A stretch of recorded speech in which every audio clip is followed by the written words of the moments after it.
Assalamualaikum warahmatullahi wabarakatuh. Halo teman-teman semuanya dimanapun berada. Saya kembali dan izinkan saya untuk bercerita mengenai pengalaman saya perjalanan penyakit yang saya derita, yaitu hemoroid, ambeien atau wasir yang kemudian berkembang menjadi fistula ani. Pertama-tama saya mau mengucapkan salam sehat ya. Semoga semua teman-teman dimanapun berada, Bapak Ibu, saudara-saudari, semuanya sehat, dalam keadaan sehat. Toh kalaupun diberikan penyakit tetap semangat, karena sebenarnya penyakit adalah salah satu cara Allah untuk menyayangi kita, supaya kita tetap dekat sama Allah dan minta pertolongan dan bantuan kesembuhan dari Allah. Yang kedua, saya juga mau berterima kasih kepada semua orang yang sudah pernah merawat saya, baik itu dokter, perawat, maupun teman-teman saya yang ada di sini di kampung Inggris, dan juga murid-murid saya yang tidak akan pernah saya lupakan perjuangan kalian merawat saya sampai hingga saya pada saat ini bisa berbicara untuk kebermanfaatan banyak orang. Pagi, siang, sore, malam, bahkan sampai saya bangunkan di tengah hari, di tengah malam maksud saya, untuk sekedar mengambilkan minum atau apapun itu. Kalian hebat dan saya sangat salut, dan semoga Allah memberikan balasan yang terbaik sesuai dengan apa yang teman-teman sudah berikan manfaatnya untuk saya begitu. Baik, di video sebelumnya saya menceritakan penyebab pertama kali saya bisa kena ambeien atau wasir ya. Untuk kali ini saya akan membahas mengenai mengapa saya memutuskan untuk operasi. Baik, teman-teman, di tahun 2022 bulan September itu saya sudah pernah cerita, sudah saya bahas di video sebelumnya, bahwa pada tahun itu saya mengalami gejala fistula ani.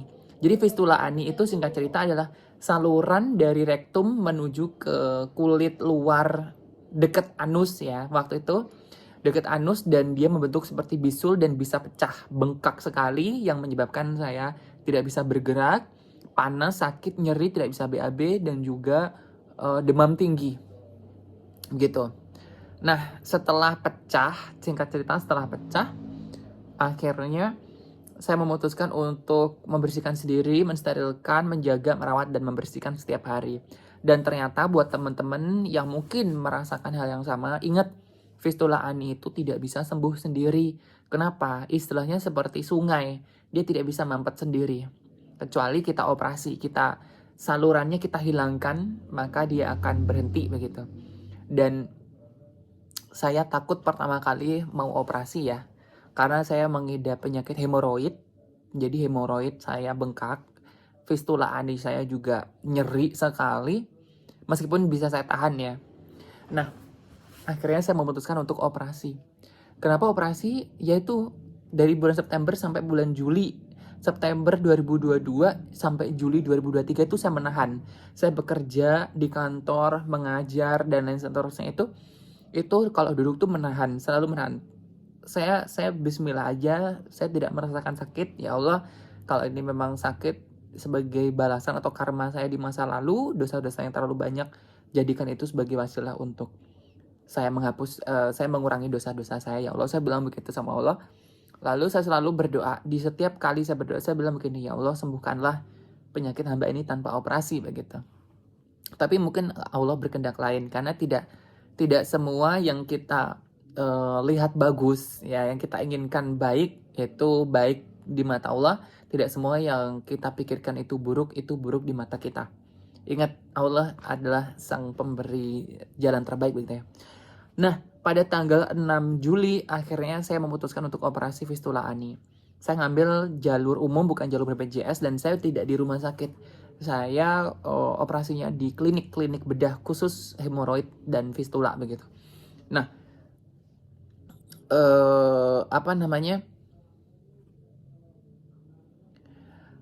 saya memutuskan untuk operasi di situ karena di situ udah terkenal banget, bisa pakai laser, bisa pakai gunting bipolar, bisa juga pakai ultrasound. Dari 3 pilihan itu akhirnya saya pilih yang ultrasound. Kata dokternya itu yang paling recommended, yang paling terbaru. Kalau laser mungkin ada resiko bisa kambuh kalau tidak sempurna pembakaran jaringan atau salurannya begitu ya. Tapi kalau ultrasound itu benar-benar dibuka, nanti dia akan membentuk luka, tapi dia tidak berdarah, dan dia akan lebih cepat keringnya katanya begitu. Dan resiko kambuhnya itu juga lebih sedikit gitu, lebih kecil. Nah, dari operasi fistula itu dokternya bilang ini ambeien-nya tidak bisa diangkat bersama-sama, tidak bisa dioperasi langsung. Hemoroidnya ada 3 yang ditemukan di rektum saya. Itu 2 yang bener-bener urgent banget, harus ditindak setelah fistulanya selesai. Yang satunya enggak mengganggu gitu. Dan saya bingung, uang saya kan nggak banyak ya, artinya satu kali operasi itu bisa sampai 25 juta. Jadi teman-teman yang mungkin sekarang sedang mengalami gejala yang sama dan belum punya BPJS, segera urus BPJS sebelum nanti-nanti. Jadi BPJS tuh enak banget karena saya operasi udah 3 kali ya teman-teman. Saya operasi udah 3 kali dan operasi pertama itu fistula, operasi kedua itu adalah hemoroidnya, operasi ketiga adalah debridement karena terjadi perdarahan hebat setelah 2 kali operasi itu. Debridement itu adalah operasi yang sebenarnya ngecek kembali, membuka kembali semua operasi di sebelumnya, lalu mana jahitan yang lepas itu dijahit lagi, mana yang masih menimbulkan perdarahan itu dijahit begitu, dibenerin gitu loh. Itu debridement. Dan saya 3 kali operasi. Jadi fistula, hemorrhoid, debridement. Dan dirawat. Dan sekarang saya membuat video ini tanggal 20 Agustus. Sekitar saya operasi pertama tanggal 6, operasi kedua tanggal 13, operasi ketiga tanggal 17. Jadi dari operasi ketiga jaraknya sekitar 1 bulan atau sekitar 33 hari lah. Begitu. Dan ini kondisi saya sekarang. Baru bisa bercerita dan share karena kemarin-kemarin belum sembuh ya, masih dalam masa recovery dan masih banyak nyerinya gitu. Gitu ya teman-teman. Jadi segera buat BPJS karena BPJS itu bener-bener membantu banget. Bayangkan yang kita biasanya bayar 25 juta untuk 1 kali operasi plus pengobatan, itu kita gratis sampai kontrolnya, sampai obatnya, semuanya gratis gitu. Jadi tolong segera, saya mohon teman-teman yang mungkin ya mohon maaf, mungkin tidak mau banyak keluar uang atau mungkin kurang ya, atau takut dengan biayanya. Sekarang nggak usah takut, langsung ngurus BPJS ya. Jadi ngurus BPJS itu akan sangat memudahkan sekali gitu. Ya gitu teman-teman. Segera buat BPJS-nya biar cepat bisa ditangani. Terus kalau sudah merasakan gejala-gejala hemoroid itu gimana enaknya? Segera ke dokter spesialis bedah. Ya, jangan ke dokter umum. Tapi kalau teman-teman pakai BPJS kan nanti ke klinik dulu kan, ke klinik Vaskes atau fasilitas kesehatan tingkat 1. Ke Vaskes dulu, terus bilang biar diperiksa dokternya. Kalau dokternya ngasih obat dan kebetulan sembuh, alhamdulillah. Tapi kalau misalkan dokternya, oh ini harus dirujuk nih, gitu, harus dirujuk ke spesialis bedah gitu. Kalau dirujuk ke spesialis bedah juga nggak usah takut, udah biasa aja. Karena semakin cepat teman-teman dapat pertolongan itu akan semakin bagus. Dan jangan malu dengan dokter, tanyakan apa yang teman-teman mau tanyakan. Jangan malu-malu karena kalau malu tuh udah pusing nanti kalau malu kita cuma menebak-nebak. Dan jangan berpikir kalau penyakit ini tuh penyakit aib, bukan. Karena penyebab hemoroid itu banyak sekali. Ada yang dari keturunan, kalau seperti saya karena dari keturunan dan pola makan saya tidak sehat sama sekali. Terus kedua, ada yang terjadi pembekakan pembuluh darah di rektum gara-gara sering mengejan. Dipaksa BAB padahal tidak ada yang keluar begitu. Terus berlama-lama di toilet, wah itu bahaya. Main handphone, ngerokok, berlama-lama di toilet. Kenapa? Karena tertekan. Jadi pembuluh darah bawah kita tuh tertekan. Kalau itu tertekan, maka pembengkakan itu akan semakin cepat gitu. 1 kali, 2 kali, 3 kali gak kerasa. Nanti kalau udah sekitar 1 tahun, 2 tahun baru kerasa ada gejala hemoroid gitu.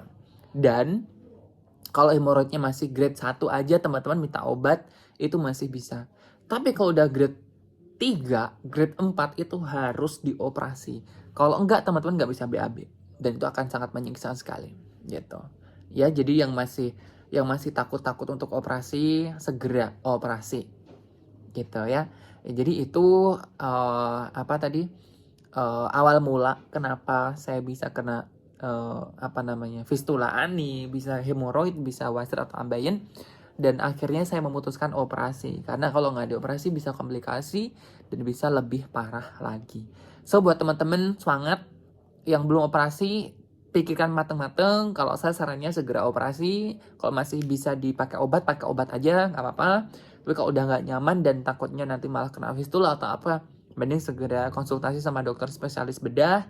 Dan nanti kalau disarankan bagaimana-bagaimana, ikuti. Kalau harus operasi juga operasi, nggak usah takut, oke? Itu aja dari saya. Berikutnya saya akan bercerita, lanjutkan dengan proses operasi saya, bagaimana obatnya apa aja, sakitnya bagaimana. Oke, terima kasih. Assalamualaikum warahmatullahi wabarakatuh.